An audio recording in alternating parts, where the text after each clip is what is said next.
tous mes scientifiques, aujourd'hui nous allons faire un peu de physique, vous allez voir, ce n'est pas trop compliqué. La question du jour mes loulous, savez-vous faire la différence entre la fusion nucléaire et la fission nucléaire? Oh, comme c'est dommage, vous séchez. Bon, personnellement, moi je prends plaisir à vous le réexpliquer ou à vous l'expliquer.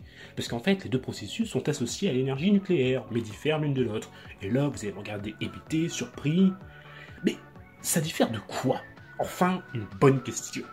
Découvrons comment ces deux processus fonctionnent et quelles sont les différences entre eux. Alors débutons d'abord par la fission nucléaire, je vous prie. Et si vous n'êtes pas d'accord, je m'en fiche. Qu'est-ce que la fission nucléaire?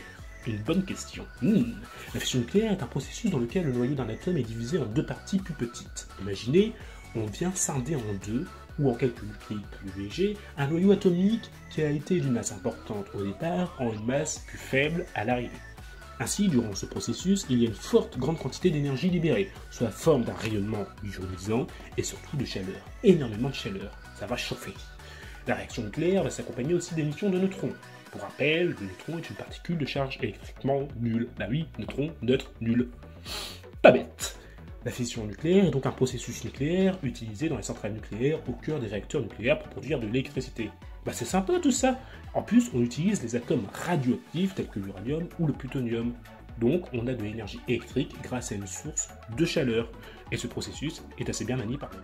Alors, quelle est la différence avec la fusion? Bon, souvent on confond les deux, désormais vous ne le ferez plus.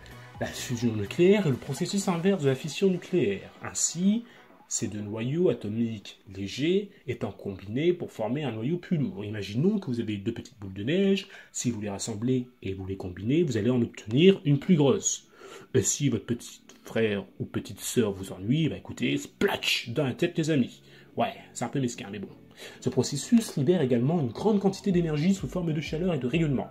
La fusion nucléaire est utilisée dans les étoiles pour produire de l'énergie. Et oui, c'est comme ça que fonctionne un petit peu votre soleil. Ah, vous le savez pas? Voilà, je vais vous apprendre un truc. Les atomes utilisés dans la fusion nucléaire sont généralement l'hydrogène ou l'hélium. Et c'est ce qui se passe au cœur de notre soleil. Mais il y a quand même une légère différence qui diffère entre les deux. C'est la quantité d'énergie qu'ils produisent. Et oui, ça en produit quand même de l'énergie les loulous. La fission nucléaire libère une grande quantité d'énergie, mais la fusion nucléaire en libère encore plus. En outre, la fission nucléaire est considérée comme plus sûre que la fission nucléaire, car elle ne produit pas de déchets radioactifs à long terme. C'est pour cela que l'homme essaye de se tourner vers la création d'énergie en utilisant des réactions de fission. Il s'agit d'un programme appelé Réacteur thermonucléaire expérimental international, mieux connu sous son acronyme ITER.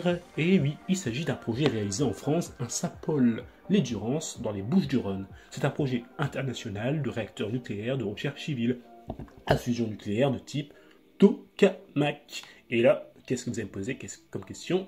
Alors, c'est quoi un tokamak? Et bien en fait, un tokamak, tout simplement, c'est une machine en forme d'anneau métallique creux qu'on appelle Thor. Oui, alors Thor, pas le dieu bien entendu, ouais, on sait jamais.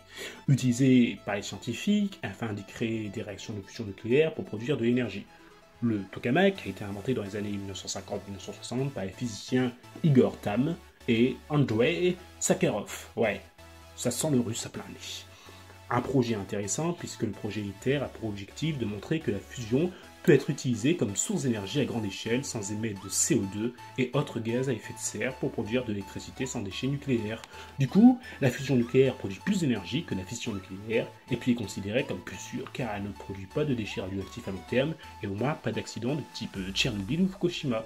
Et ben voilà, maintenant tu sais faire la différence entre les deux désormais. Alors à bientôt pour une prochaine vidéo, aimez la science et la géo. Ciao ciao les scientifiques!